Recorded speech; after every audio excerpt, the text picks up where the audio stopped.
Okay, kasama natin ngayon none other than the Philippine Michael Jackson. Ito lang po ang Michael Jackson ng Pilipinas. Walang iba kundi si John Mark de Guzman. Hi John, what's up? Hello guys. Diba? O, kamusta naman ang Toy-Con natin? Buwang inibitahan ka pa, fresh from the grave.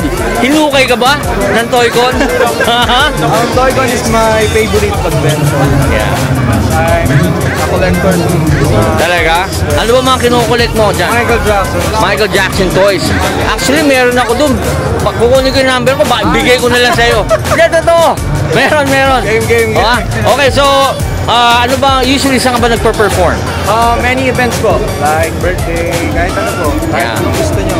Where can they follow you? Yes, you can follow me on my social media accounts.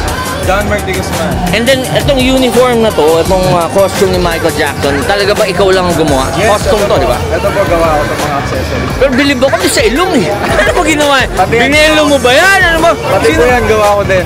Gawa rin yan. Yes. Pero yan, ano yan? Lang po. Ang galing. Pero ang ganda, man. Okay, again, talagang bilib ako sa mga katulad mong artist na talaga namang they can dance, they can sing, and they can perform Michael Jackson. Kasi alam mo naman talaga si Michael Jackson icon yan. So bigyan mo nga kami ng sample. Ladies and gentlemen, in the house, John Mark de Guzman, the Michael Jackson of the Philippines. Only...